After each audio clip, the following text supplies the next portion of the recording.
So here's a question. What is art? Throughout the centuries, this has been, give or take, something of a question. Probably not a question that the average run-of-the-mill person is going to be too terribly concerned about because, they get their entertainments and their advertisements and whatnot, and these do pertain something to art in the design and characteristics, the visual and audio characteristics of the advertisements and the medium that they're being entertained by. But for the most part, the fundamental idea of what art is not really that terribly resolved, and it's quite possible that people are overthinking this. You think nowadays into the realm of modern art and the mind-numbing jargon that analysis of modern art partakes in. It seems to act as a barrier to understanding what art really is. For the most part, I would conclude that the modern day comic book, whether it's the urbane, boring, bland things that are created today as opposed to the things that were developed in the 60s, 70s, 80s, and even into the 90s, even the bland comic books of mainstream comic art today is a bigger and better representation of what art is in the long run. And to bear this in mind, comic book artwork has more in common with cave paintings than they do with the things that are stretched out on the blank walls of modern art museums. To say here that in order to understand a thing, you have to kind of go back into the past. The foundation, the fundamentals, the very bare bones basics of what art is. And you go back to the cave paintings of prehistoric man. They're representational. They're illustrative. They're informative. There has been this conclusion. I think this is a modern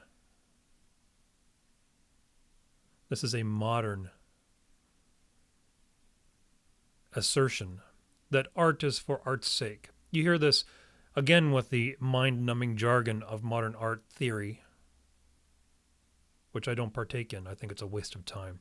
I suppose one could be familiar with this, but life is short. It's too short and too meaningful to fill one's mind with pointless crap. But the theory of art in this jargon stands as art for the sake of itself. And you even hear this with Ayn Rand in a Romantic Manifesto, basically implying that there is no utilitarian function of art. It's art for art's sake. And on both polar opposites of this idea, art for art's sake is kind of a non-definition. So if I'm for my own sake, then I would have to kind of identify who I am for me to be the sake of myself. And that would be kind of similar with art. You'd have to still identify what art is in order for it to be defined as the sake of itself. So saying art is for the sake of itself, it's not identifying art at all. So again, you get back into the idea of what art is. It's visual. It's communicative. It's universal. And if you use these 3 points, it's very basic. This is very basic. This isn't too terribly complicated. This is very, very basic. Art has to communicate universals in a visual means.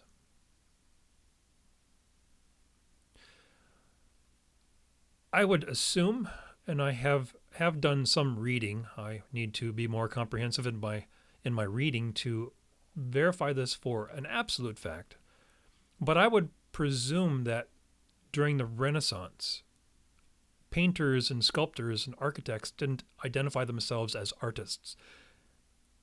The the social isolation and the elitism in the art world, as we see today in a Cy Twombly painting that's sold for $30 million and all it is something a 3-year-old could do. That wasn't so much the case back during the Renaissance. You still had, it was, the Renaissance was pre-Enlightenment, so the concept of a legally iterated individual didn't quite exist.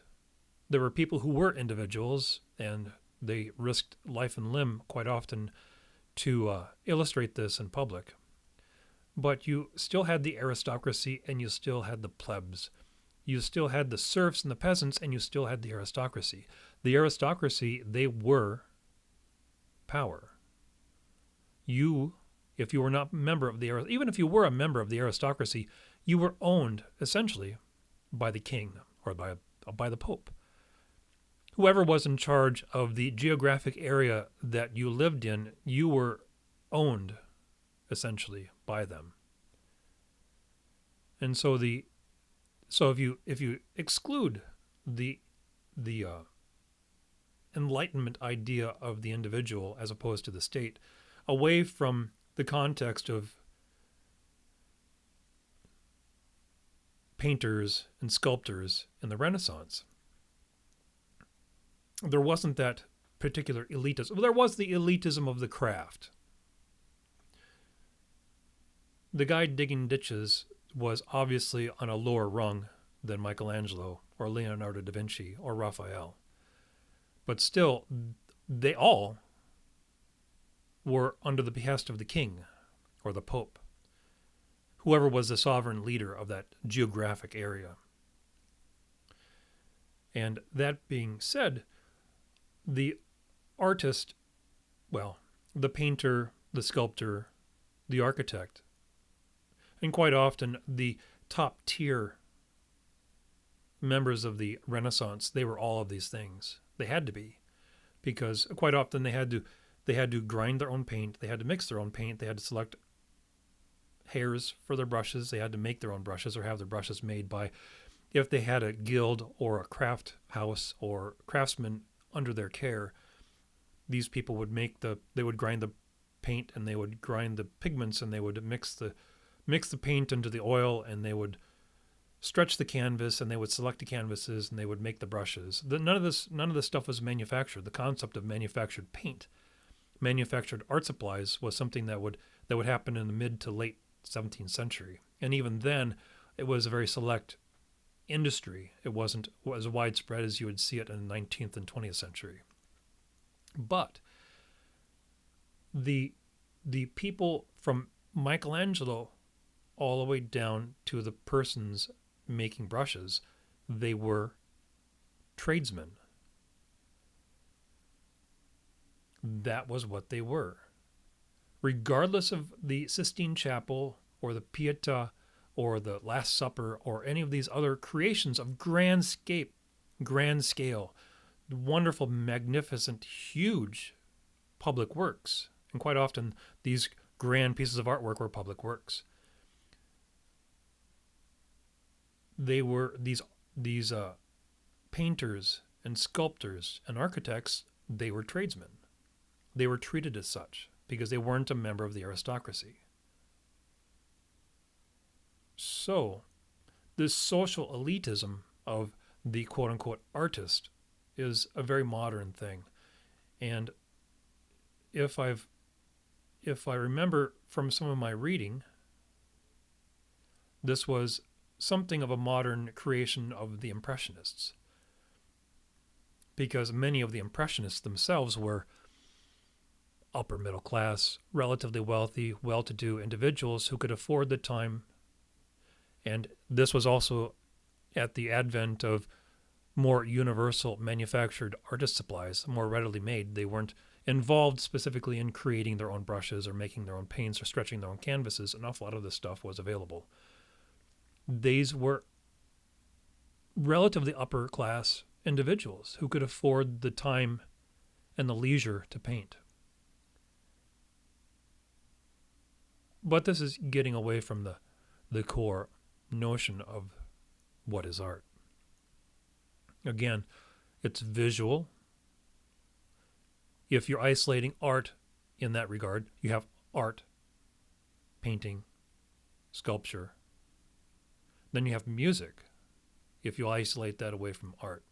If you're isolating everything down to art in regard to the visual means, at least, and you can take this into account with literature, the invention of the novel in the mid-19th century, I think it was. No, it was earlier than that. There is a clear defined characteristic if you not cloud your mind with this modern self-imposed elitism and you go back into the past, go back into the source material. And again, it's communicating. It's universal. You usually perceive it through your eyes.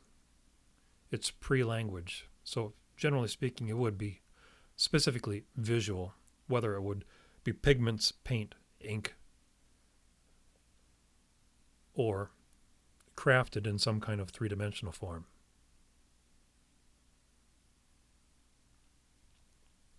So,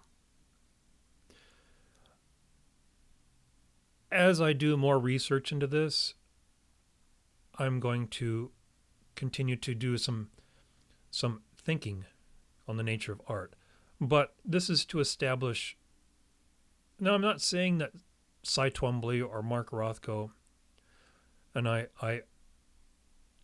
hold my derision of these individuals because I don't classify that as good art. I'm not going to define it as not art. It is art. Whether or not you classify that as good art or bad art, that's up to you. I classify it as bad art because fundamentally, a piece of artwork has to be universal enough to where a truck driver, a garbage man, or a doctor or a surgeon can walk up to that piece of artwork and get something from it. Perhaps not what the artist intended, but that there's something there that the artist can convey to the viewer, that's something universal that they all could get. That if not for the idea that art for its own sake, it's that art is self-contained. A piece of artwork is self-contained. That if you have to spend too much time explaining a piece of artwork, then somewhere along the line you've failed in creating a decent piece of artwork, because it does have to be self-contained and somewhat universal. Anyway, something I'm working on among the many other projects. I will delve deeper into this, but again, art has to be somewhat universal and self-contained. That if it has to spend too much time explaining itself with jargon and excessive language, that something can't be gleaned from it, from the least associated with a piece of artwork. The guy off the street, the person off the street, anyone, a complete stranger who doesn't know anything about art, if they can't at least glean something from that piece of artwork, somehow the communication has failed.